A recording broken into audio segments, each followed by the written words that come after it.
प्रदेश पर मैं हूं आपके साथ पूजा त्रिपाठी और आप देख रहे हैं कमोडिटी निवेश। और इस शो में हम आगे आपको बताएंगे कि कमोडिटी मार्केट में किस तरह का इस वक्त एक्शन देखने को मिल रहा है और वहां पर रणनीति क्या होनी चाहिए, ये भी हम आपके सामने एक एक करके रखेंगे। साथ ही अगर आपके भी कुछ सवाल हैं तो आप हमसे पूछ सकते हैं। सवाल पूछने का तरीका बेहद ही आसान है। कमोडिटी निवेश में अपने सवाल पूछने के लिए या भेजने के लिए आप हमें संपर्क कर सकते हैं। सवाल आप हमें व्हाट्सएप भी कर सकते हैं 9136934058 इस नंबर पे आप अपने सवाल हमें पूछ सकते हैं। साथ ही हमारे फेसबुक, ट्विटर और इंस्टाग्राम पेजेस पर भी आप अपने सवाल हमें पूछ सकते हैं। ये सोशल मीडिया हैंडल हैं हमारे।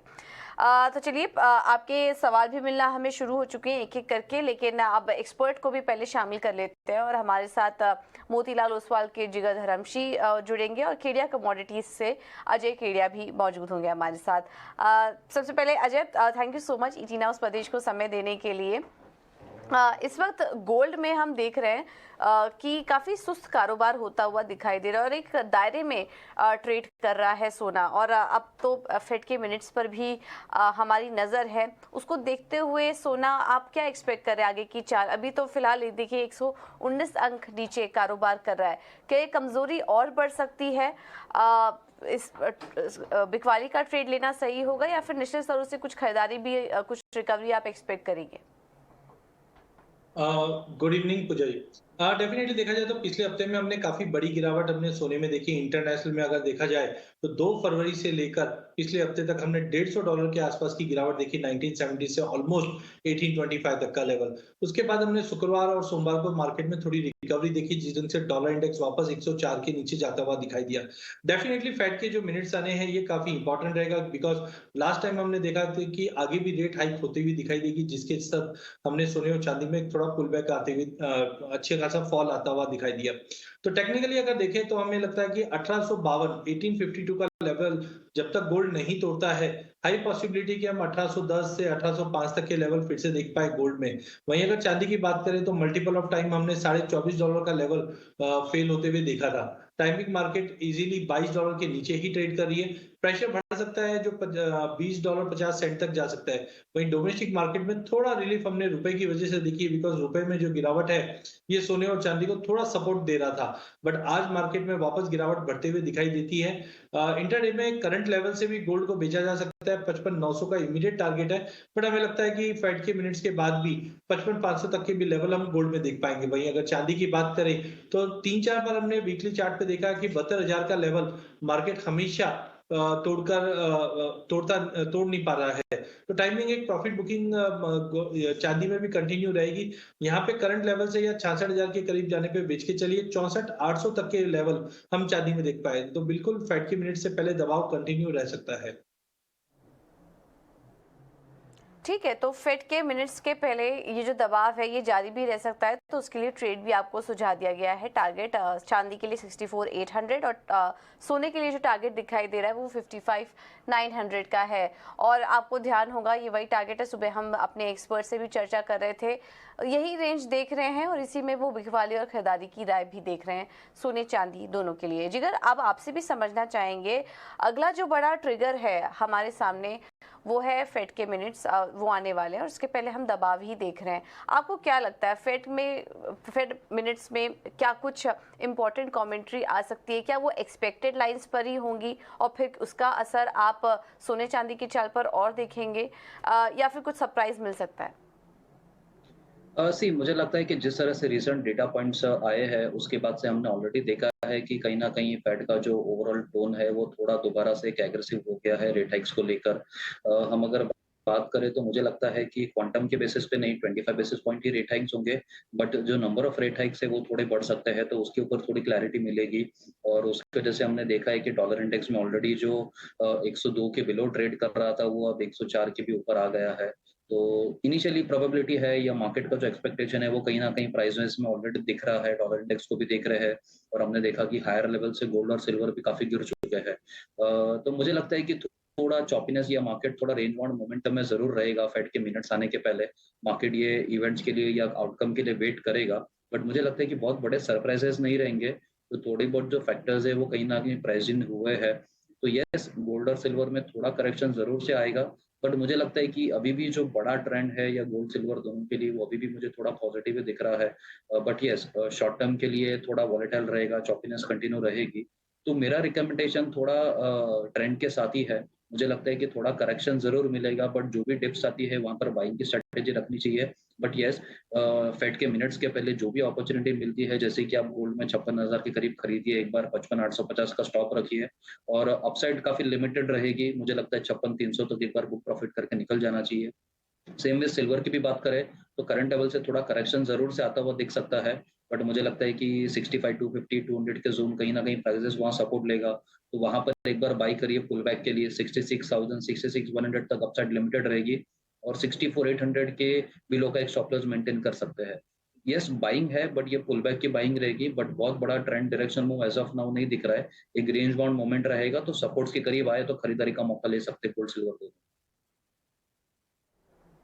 देखिए तो इसमें भी आपको बहुत बड़ा रेंज नहीं दिया है, दोनों ही एक्सपर्ट सेम रेंज ही सुझा रहे हैं, लेकिन एक तरफ बिकवाली का ट्रेड है, एक तरफ सेल का ट्रेड है, तो उस हिसाब से आप अपनी रणनीति बना सकते हैं। फिलहाल जो फोकस है वो फेड के मिनट्स पर है, उसमें कमेंट्री वॉच करेंगे और उसके बाद शायद कुछ एक्शन यहाँ पर देखने को मिल सकता है। फिलहाल काफ़ी रेंज बाउंड ट्रेड सोने चांदी में इस वक्त देखने को मिल रहा है। अजय, आपसे एक बार डॉलर पे भी राय लेना चाहेंगे। अगर किसी को रुपी डॉलर में ट्रेड करना है तो वहाँ क्या करें, क्योंकि हम डॉलर इंडेक्स में भी देख रहे हैं अब 104 के पार निकलता हुआ नजर आ रहा है, 104 के आसपास है, 82.79 पर इस वक्त रुपी भी कारोबार कर रहा है। यहाँ पर किसी को ट्रेड लेना हो तो क्या लेवल्स वॉच करें? देखिए, डॉलर इंडेक्स में हमने 113 का लेवल देखने के बाद पिछले लास्ट क्वार्टर के अंदर वहां से काफी बड़ी गिरावट आती हुई देखी। 100 का एक साइकोलॉजिकल सपोर्ट लेवल मिल रहा है। डेटा पॉइंट यूएस से थोड़े बहुत अच्छे आते हुए दिखाई दिए, जिसकी वजह से ये जंप आया है और 104 के नजदीक इस वक्त ट्रेड कर रहा है। टेक्निकल चार्ट्स पे अगर हम देखें तो अभी भी हमें लगता है 105.50 तक का ये पुल बैक रह सकता है, जिसकी वजह से हमें लगता है कि डॉलर इंडेक्स में अभी भी तेजी बाकी है। एंड जब भी डॉलर में तेजी आती है तो कमोडिटी इनवर्सली कोरिलेटेड रहती है, जिसका मतलब है कि हम सोना चांदी में जो गिरावट देख रहे हैं वो इनलाइन है। तो मुझे लगता है डॉलर इंडेक्स 105.50 तक का लेवल जा सकता है। बट जरूर कल का जो फेड के मिनट है ये देखना बहुत इंपॉर्टेंट रहेगा। बट टेक्निकल स्ट्रक्चर मुझे लगता है कि डॉलर इंडेक्स का काफी स्ट्रांग है, जिसके चलते 105.50 का लेवल दिखा देगा। वहीं डोमेस्टिक मार्केट में रुपए की अगर बात करें तो 83 के ऊपर जाता हुआ नहीं दिखाई दे रहा। बार बार में हम देख रहे हैं कि इंटरवेंशन भी काफी स्ट्रांग है और साथ में रुपी भी कहीं ना कहीं थोड़ा मजबूती करने की कोशिश कर रहा है। तो दायरा डोमेस्टिक मार्केट में रहेगा 82.40 से लेके 83 के बीच में, जबकि इंटरनेशनल में हमें लगता है डॉलर इंडेक्स 105.50 का लेवल फरवरी मंथ के अंदर दिखा सकता है। ओके, ठीक है। तो अगर आपको इस वक्त डॉलर में प्ले करना है तो ये रणनीति भी आपको सुझा दी गई है। हमें सवाल भी मिल रहे हैं दर्शकों के, वो भी शामिल कर लेते हैं। नासिक से किशन जी ने सवाल भेजा है और इनका सवाल है सिल्वर पर। इन्होंने 65,000 के भाव पर सिल्वर को बेचा हुआ है, अभी जानना चाह रहे हैं क्या करें सिल्वर में। और अगर इस वक्त सिल्वर देखें तो यहाँ पर भी हल्की कमज़ोरी ही देखने को मिल रही है और 65,700 के पास कारोबार यहाँ पर कर रहा है। माफी, अब तो कब वीकनेस और बढ़ गई है, 65,600 के पास सिल्वर आ चुका है और इन्होंने 65,000 के लेवल पर सोल्ड किया हुआ है चांदी को। जिगर आपसे माफ कीजिए, जिगर से हमारा संपर्क नहीं हो पा रहा है। अजय, आप ही से सवाल होगा, चांदी पर क्या करें? हमारे एक दर्शक है, उन्होंने सवाल भेजा हुआ है, 65,000 पे सोल्ड किया हुआ उन्होंने चांदी को, तो अभी क्या करें? देखिए भैया जी, लॉन्ग टर्म व्यू मेरा काफी बुलिश है चांदी में, लेकिन जिस ढंग से मार्केट ने इस बार 72,000 का लेवल वापस फेल किया है तो आई थिंक मार्केट नीचे में 64, 64.5 तक का लेवल भी दिखा सकता है। बट बड़ी कोई भी शॉर्ट पोजीशन कैरी ना करे और स्टॉप लॉस ट्रिक लगा के चलिए, क्योंकि ये खाली एक पुल बैक है सोने और चांदी में। तो टाइमिंग मुझे लगता है आज के लिहाज से जो इनका शॉर्ट पोजीशन है वो कंटिन्यू रखे। नीचे में मुझे लगता है 64,800 तक का लेवल मिल सकता है, वहां पे पोजीशन स्क्वायर अप कर सकते हैं प्रॉफिट में आराम से। बट कोई भी शॉर्ट पोजीशन अगर आगे करते भी है तो बिना स्टॉप लॉस के बिल्कुल मत कीजिए, क्योंकि एक बार फेड के मिनट्स की क्लैरिटी मिलती है तो at any point of time कभी भी जो रिकवरी रहेगी वो काफी स्ट्रांग और शार्प रहेगी। तो शॉर्ट पोजीशन अभी कंटिन्यू रखिए 64,800 के टारगेट के लिए। ओके, तो 64,800 के टारगेट के लिए आप अपनी शॉर्ट पोजीशन फिलहाल कंटिन्यू रख सकते हैं। अगला सवाल गोल्ड पर आया है प्रवीण जी का। इन्होंने 3 लॉट सोना लिया हुआ है, 56,250 पर बेचा हुआ, माफ कीजिएगा 56,250 पर इन्होंने 3 लॉट सोना बेचा हुआ है। टारगेट और स्टॉप लॉस जानना चाह रहे हैं। अजय जी क्या सुझाव देंगे इन्हें? देखिए, जैसे मैंने अभी चांदी की बात की, वैसे ही सोने में भी अगर हम देखें तो प्राइजेस ने एकाएक 2 तारीख फरवरी को हमने एक बड़ा जंप आते हुए देखा था 1970 का लेवल इंटरनेशनल में। तो अब थोड़ा बहुत करेक्शन है जो नीचे में मुझे लगता है 1810 तक जा सकता है इंटरनेशनल में। वही डोमेस्टिक मार्केट में 55 से 55,200 तक के ओवरऑल हमारा टारगेट दिख रहा है। बट आज कल के फेड की मीट से पहले हमें लगता है मार्केट के अंदर थोड़ा बहुत और गिरावट रह सकती है। टाइमिंग ये बने रही है। इमीडिएट पहला टारगेट जो रहेगा वो 55,900 का है, बट ये एक्सटेंड होकर 55,720 तक का लेवल दिखा सकता है। तो शॉर्ट पोजीशन है तो बने रहिए। ठीक है, तो शॉर्ट पोजीशन है अगर, तो बने रहने की राय फिलहाल आपको दी जा रही है। अब बात करते हैं मेटल्स की, और मेटल में किस तरह का कारोबार हो रहा है पहले आपको वो बता देते हैं। मेटल में आज यहाँ पर भी सुस्ती ही देखने को मिल रही है। हालांकि निचले स्तरों से हल्की रिकवरी ज़रूर आई है, बट यहाँ पर भी वीकनेस ही है। कॉपर अगर हम देखेंगे तो अब 776 के पास कारोबार कर रहा है। एमसीएक्स पर लेड जो है वहाँ पर हल्की तेज़ी है, करीब 184 के पास ट्रेड कर रहा है। एल्युमिनियम 213 के पास यहाँ पर भी हल्की तेज़ी देखने को मिल रही है। कॉपर में ½ % की वीकनेस है और जिंक भी इस वक्त ½% की कमजोरी के साथ ही कारोबार कर रहा है। बट इंटरेस्टिंग ये है कि जितने भी एक्सपर्ट से लगातार हम बात कर रहे हैं उनका रुझान कॉपर और जिंक पर ही इस वक्त बना हुआ है। अजय आपसे समझना चाहेंगे, बेस मेटल्स में जिस तरह की चाल दिख रही है, काफ़ी रेंज बाउंड कारोबार यहाँ पर भी हो रहा है। कहाँ पर बेट लगाएंगे, कौन सा ट्रेड आपको अच्छा लग रहा है बेस मेटल्स की अगर बात करें तो? देखिए, बेस मेटल में अगर हम देखें पिछले 3 दिनों में मार्केट काफी कंसोलिडेट होता हुआ दिखाई दिया। जैसे कॉपर की अगर हम बात करते हैं तो पिछले 8-10 दिन के अंदर 765 के नीचे नहीं जा पा रहा है, 785 के ऊपर नहीं जा पा रहा है। ये दायरा बन चुका है।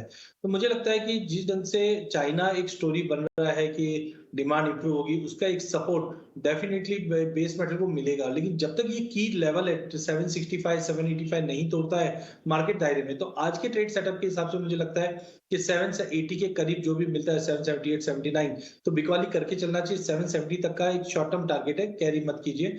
वहीं जिंक के अंदर भी हमने 300 रुपए से बड़ी गिरावट देखी 265 के करीब। यहां से एक रिकवरी जरूर है, बट प्राइसेस 275 के ऊपर बिल्कुल सस्टेन नहीं कर पा रहे हैं। तो मुझे लगता है 276 के करीब बिकवाली करके चलना चाहिए। डाउन साइड में 270 का लेवल मिलेगा। साथ में कॉपर के अगर हम गोल्डमैन सैच्स के नए अपडेट की देखें तो पहले $10,000 का टारगेट लेके चल रहे थे, अब उसको ड्रॉप डाउन किया है करीबन 8,500 पे, जिसका एक नेगेटिव असर भी कॉपर पे पड़ सकता है। तो ओवरऑल टेम्पररी मुझे लगता है कॉपर और जिंक के अंदर थोड़ी थोड़ी बिकवाली बढ़ सकती है।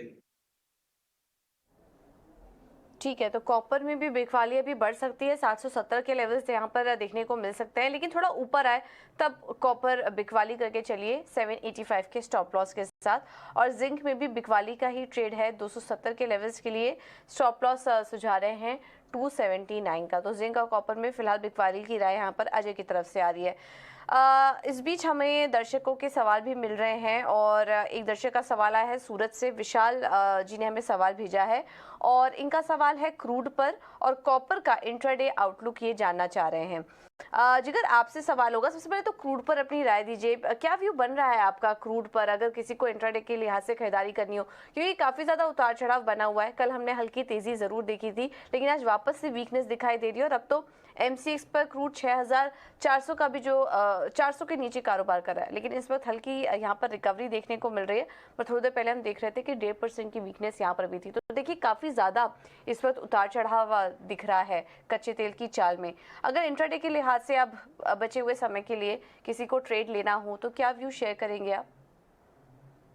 जी, क्रूड की अगर बात करें तो क्रूड में हम देख रहे हैं कि एक बहुत बड़ी रेंज में ट्रेड कर रहा है। नीचे में हम देखते हैं कि 6,200 से 6,000 काफी स्ट्रॉन्ग सपोर्ट एरिया है, और हायर रेंज में एक बार 6,600 6,750 के करीब का स्ट्रॉन्ग रेजिस्टेंस एरिया है। और प्राइसेस इसी दायरे में पिछले 1-1.5 महीने से ट्रेड करते हुए दिख रहा है। मुझे लगता है कि इंट्राडे या इवनिंग सेशन के लिए जो ओवरऑल अपॉर्चुनिटी लेनी चाहिए, तो मुझे लगता है कि क्रूड में एक खरीदारी का मौका लेना चाहिए थोड़े निचले स्तरों पर। 63, 60, 50 का जो जोन है वहां पर एक बार बाइंग का मौका लेना चाहिए। 63.10 के बिलो का स्टॉप लॉस रहेगा। अपसाइड के लिए मुझे लगता है कि 6470 से लेकर 6500 का एक अपसाइड का मोमेंटम रहेगा। तो जो भी करेक्शंस आती है वहां पर खरीदारी का मौका लेना चाहिए। साथ ही में किसी को अगर ऑप्शन के लिए भी ट्रेड लेना है तो मुझे लगता है कि 6400 का कॉल ऑप्शन जो है वो 225 या 220 के करीब का लेवल आता है, वहां पर एक बार खरीदारी का मौका लेना चाहिए। 185 के बिलो का स्टॉप लॉस रहेगा। अपसाइड पे मुझे लगता है कि 280 290 के लेवल से एक बार ऑप्शन में भी दिख सकते हैं। 6400 का कॉल ऑप्शन बाय करके चल सकते हैं। ओके, तो 6400 का कॉल ऑप्शन भी आप बाय करके चल सकते हैं। ये ऑप्शन रणनीति भी आपको सुझा दी गई है, अगर आप चाहे तो यहाँ पर भी ये ट्रेड ले सकते हैं। और इसके अलावा ओवरऑल खरीदारी की सलाह है कच्चे तेल में, और 6000 जो लेवल सुझा रहे 6500 तक के लेवल्स यहाँ पर देखने को मिल सकते हैं। और हम देख भी रहे कि निचले स्तर से एक अच्छी रिकवरी भी आई है। जिगर, इसके अलावा हमारे दर्शक का जो सवाल आया था उसमें इन्होंने कॉपर पे भी व्यू ये जानना चाह रहे हैं कि इंट्राडे या शॉर्ट टर्म के लिहाज से कॉपर में किस तरह की चाल आप देख रहे हैं, तो क्या ट्रेड सुझाएंगे इन्हें? सी कॉपर जैसे अजय सर ने बात की थी, तो बिल्कुल ही एक रेंज बाउंड मोमेंटम है। हम देख रहे हैं कि 768 से 765 एक निचले स्तरों पे अच्छा सपोर्ट है। अपसाइड में 780 या 85 के रेंज है। तो यही सेम रेंज पिछले कुछ दिनों से कॉपर में ट्रेड होता हुआ दिख रहा है। बट मुझे ऐसा लगता है कि हमने काफी बार देखा है कि इनिशियली करेक्शन के बाद एक हल्की सी रिकवरी आती है। तो अगेन वेरी इवनिंग या इंट्राडे पर्सपेक्टिव का ही मेरा जो कॉपर में कॉल रहेगा, और मुझे लगता है कि 770 टू 50 772 के लेवल्स तक अगर आता है तो वहाँ एक पुल बैक के लिए खरीदारी का मौका लेना चाहिए। 767 के स्टॉप लॉस रहेगा। और जैसे मैंने कहा अपसाइड काफी लिमिटेड है, तो मुझे लगता है कि इनिशियली 780 81 तक का अपसाइड जो है वो पुल बैक है वो वहां तक ही लिमिटेड रहेगा। तो एक छोटी सी भी करेक्शन मिलता है अगर, तो वहां खरीदारी का मौका ले सकते हैं कॉपर में। और ये बिल्कुल ही इंट्राडे के लिहाज से ट्रेड लेना होगा। ठीक है, तो ये कंडीशनल कॉल है। अगर 772 के लेवल्स दिखाई देते हैं तब यहाँ पर आप कॉपर में खरीदारी करके चलिए, लेकिन स्ट्रिक्ट स्टॉप लॉस के साथ 767, और ऊपर की तरफ जो टारगेट दिखाई दे रहे हैं वो 781 के है। कंडीशनल कॉल है, इसका आप ध्यान रखिए और ये लेवल्स आप क्लोजली वॉच कीजिए कॉपर में। और अजय ने भी यहाँ से जो बिकवाली की राय दी थी 770 के रेंज के लिए, तो यहाँ पर भी अगर 780 के लेवल के आसपास अगर आपको बिकवाली करनी है कॉपर में तो 780 के लेवल्स दिखते हैं तब आप बिकवाली करके चलिए। तो ये दोनों साइड के ट्रेड आपको बता दिए गए हैं। लेवल्स आप क्लोजली वॉच कीजिए और स्ट्रिक्ट स्टॉप लॉस के साथ यहाँ पर आपको ट्रेड लेने की राय इस वक्त दी जा रही है। अजय, आपसे भी समझना चाहेंगे कच्चे तेल पर आपका व्यू क्या बन रहा है, क्योंकि यहाँ पर भी हम देख रहे हैं कि काफ़ी सारे फैक्टर्स हैं जो कि प्ले आउट कर रहे हैं कच्चे तेल में। कभी हम काफ़ी ज़्यादा वीकनेस देखते हैं, और अब देखिए अभी कुछ समय पहले ही एक काफ़ी अच्छी रिकवरी इस वक्त MCX पर देखने को मिल रही है। आपका क्या व्यू बन रहा है क्रूड में? अभी निचले स्तरों से जो खरीदारी आ रही है इसमें आपका भी खरीदारी करने का ही व्यू है, या फिर ऊपरी स्तरों पर थोड़ा प्रेशर देख रहे हैं आप कच्चे तेल में? देखिए, मुझे सबसे इम्पोर्टेंट है वो चाइना है, बिकॉज रिसेंटली एक रिपोर्ट भी आई चाइना इंटरनेशनल कैपिटल कॉर्पोरेशन से, जहां पे बताया गया है YOY 6.2% का जो डिमांड है वो जंप होगा 2023 में चाइना में, जो लगभग 13.74 मिलियन बैरल्स का है। दूसरी ओर अगर हम रशिया की बात करें, जहां पे उन्होंने प्रोडक्शन कट के लिए बताया हुआ है, ये कहीं ना कहीं प्राइसेस को सपोर्ट कर रहा है। वहीं दूसरी ओर वेस्टर्न वर्ल्ड, अगर हम यूएस की बात करें तो स्ट्रेटेजिक रिजर्व से ऑफलोड करने की कोशिश की जा रही, इन्वेंट्री में कंटिन्यू बढ़ोतरी है, जिसके चलते हमने पिछले 15 दिन में प्राइसेस को 6100 से लेकर 6600 की रेंज में ट्रेड करते हुए दिखाई दे रहे। बट ग्रोथ को देखते हुए मुझे लगता है कि कच्चे तेल के अंदर तेजी का रुख कायम रहेगा। तो ओवरऑल बाय ऑन ड्रॉप की रणनीति बना के ही चलिए, चाहे फ्यूचर हो चाहे ऑप्शन है। फ्यूचर के अंदर मुझे लगता है 6350 इज गुड टू बाय, या करंट लेवल से भी अगर कच्चे तेल को बाय करें तो इमीडिएट टारगेट 6480 का है। बट ओवरऑल अगले एक हफ्ते के अंदर मुझे लगता है 6600 तक का लेवल दिखा सकता है। जो लोग ऑप्शन के जरिए एंट्री करना चाहते हैं वो ATM या फिर नियर बाय 6400 का कॉल ले सकते हैं 240 के करीब, जो ऊपर में 320 से 350 तक के लेवल देखने मिल सकते हैं। ठीक है, तो ये व्यू क्रूड पर। चलिए, इस बीच सवाल काफ़ी सारे आ रहे हैं हमें। आसनसोल से प्रशांत जी ने सवाल भेजा है, 3 सवाल है इनके, क्विकली रैपिड फायर तरीके से अजय और जिगर आपसे जानने की कोशिश करेंगे। पहला सवाल तो सिल्वर मिनी पर है। सिल्वर मिनी 55 लॉट इन्होंने लिए हुए हैं 70,247 पर। क्या करना चाहिए? यहाँ पर इन्होंने खरीदारी की हुई है सिल्वर मिनी कॉन्ट्रैक्ट की। अजय, क्या सजेस्ट करेंगे इनको? देखिए लॉन्ग टर्म डेफिनेटली चांदी काफी स्ट्रांग है, बट जिस ढंग से मार्केट ने पिछले 15 दिन में गिरावट दिखाई है, थोड़ा और बढ़ता हुआ दिखाई देगा, जो मुझे लगता है 64.5 तक का लेवल दिखाए। तो अभी भी पेन है। पहला मार्केट में वॉल्टिलिटी बढ़ेगी तो स्टॉप लॉस लगा के ही काम कीजिए, बट टाइमिंग मुझे लगता है मार्केट में 1000 से 1200 पॉइंट की और गिरावट रह सकती है, तो एग्जिट करने की सलाह रहेगी। ओके, तो एग्जिट करने की राय इस वक्त इस यहाँ से। जिगर आपसे सवाल होगा, प्रशांत जी का सवाल नेचुरल गैस पर भी आया, 377 का लॉट लिया है 348 पर, क्या करें इस वक्त? तो हम देख रहे हैं कि इनकी यहाँ पर तेजी ही देखने को मिल रही है, लेकिन इनके लेवल से थोड़ा नीचे है, क्या करना चाहिए नेचुरल गैस में? नेचुरल गैस में हमने देखा कि पिछले कुछ दिनों में काफी स्ट्रांगली जो एक पुलबैक का मोमेंटम बिल्टअप हो रहा था, बट वो पूरी तरह से फेड हो गया और प्राइस दोबारा से 195 के बिलो सस्टेन हो रहा है और ट्रेड होते हुए दिख रहा है। तो अभी भी जो पूरी तरह से जो ट्रेंड की रिकवरी है वो अभी भी प्राइसेस में नहीं दिख रही है। मुझे लगता है कि अभी कोई बाई का रिकमेंडेशन नेचुरल गैस में नहीं रहेगा, और अनलेस एंड अनटिल 195 के बिलो होल्ड करता है, ये प्रोबेबिलिटी रहेगी कि एक बार 170 का भी लेवल दिखा सकता है। तो इनका पोजीशन काफी ऊपर के लेवल का है, तो मुझे लगता है कि थोड़ा करेक्टिव मूवी है, तो एक बार एग्जिट का अपॉर्चुनिटी लेना चाहिए और बहुत ज्यादा होल्ड नहीं करना चाहिए। ठीक है, तो एग्जिट करने की राय इस वक्त नेचुरल गैस से। नुकसान हो रहा है आपको, एग्जिट कर लीजिए। अब बात करते हैं कुछ एग्री कमोडिटीज़ की, और इस वक्त की बड़ी खबर आ रही है सरसों से जुड़ी। बढ़ती गर्मी का असर जो है वो सरसों पर देखने को मिल रहा है। फरवरी में ज़्यादा गर्मी से सरसों जल्दी पक गई है, और इसके चलते हम देख रहे हैं कि सरसों की पैदावार में 10% की गिरावट का अनुमान बताया जा रहा है। सरसों तेल का उत्पादन 3% घटने का अनुमान है। इस तरह की खबरें यहाँ पर निकल कर आ रही हैं, और फरवरी में तापमान 33 डिग्री के पार भी निकल चुका है, और इसी का असर हम देख रहे हैं कि इस बार समय से पहले सरसों की जो फसल है वो जल्दी पक चुकी है। इस खबर को अजय आप कैसे वॉच कर रहे हैं, और इसका असर प्राइसेस पे किस तरह से देख रहे हैं? देखिए मुझे डेफिनेटली इस बार सरसों की क्रॉप साइज भी काफी अच्छी थी, क्योंकि एरिया अंडर कल्टीवेशन में काफी बढ़ोतरी हुई है। टाइमिंग मुझे लगता है कि डेफिनेटली इसका असर थोड़ा सा यील्ड में ड्रॉप होता हुआ जरूर दिखाई देगा, बट दैट डजंट मींस कि प्राइसेस के अंदर कोई एक्स्ट्राऑर्डिनरी बड़ा फॉल आएगा। बिकॉज अगर हम वाई की बात करें तो पिछले सालों के मुकाबले स्टॉक भी अच्छा है, और मुझे लगता है कि प्राइसेस में गिरावट कंटिन्यू रह सकती है।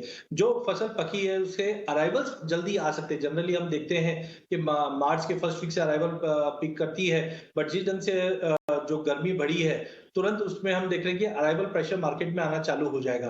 तो टेम्पररी यील्ड की वजह से प्राइस को थोड़ा बहुत सपोर्ट मिलने की कोशिश करेगा, बट ओवरऑल मुझे लगता है कि प्राइसेस के अंदर एक गिरावट का रुख ही रहेगा, जो आने वाले दिनों में बढ़ता हुआ दिखाई देगा। प्राइस की अगर बात करें तो मुझे लगता है कि मस्टर्ड के अंदर 5650 तक के लेवल आने वाले हफ्ते 10 दिन के अंदर दिखेंगे, जैसे से अराइवल प्रेशर बढ़ता हुआ दिखाई देगा।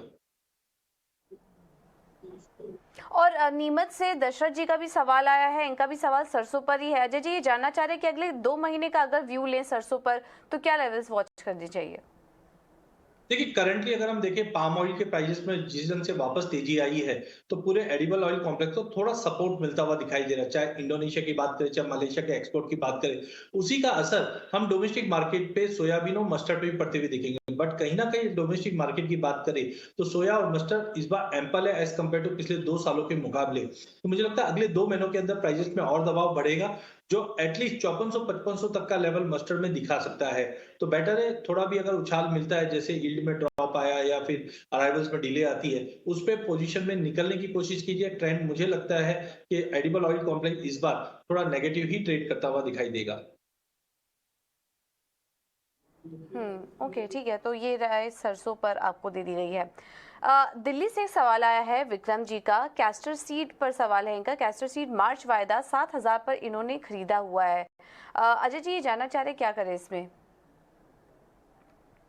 कैस्टर की बात करें तो पिछले 3-4 महीने से मार्केट एक सीमित दायरे में ट्रेड कर रहा था 7000 से 7500 के बीच में। अब अराइवल पीरियड सामने है, अराइवल अच्छी रहने की उम्मीद है। नो डाउट क्रॉप कोई एक्स्ट्राऑर्डिनरी बड़ी क्रॉप नहीं है, बट फिर भी अगर हम देखें अराइवल प्रेशर के चलते कैस्टर में कंटिन्यू गिरावट रहेगी। सबसे बड़ा इंपॉर्टेंट फैक्टर रहेगा चाइना, बिकॉज चाइना का अभी तक एज ऑफ नाउ कोई बड़ा बाइंग कैस्टर ऑयल में दिखाई नहीं दिया है। तो टाइमिंग मुझे लगता है कि प्राइजेस जब तक 6900 के ऊपर नहीं जाता है ट्रेंड वीक रहेगा। जो वर्स्ट इन केस 6550 से 6600 तक का लेवल दिखा सकता है। तो टाइमिंग अगले हफ्ता 10 दिन की बात करें या महीने भर की बात करें तो मुझे गिरावट का रुख दिखाई दे रहा है, जो 6550 से 6600 तक का लेवल कैस्टर वायदा दिखा सकता है।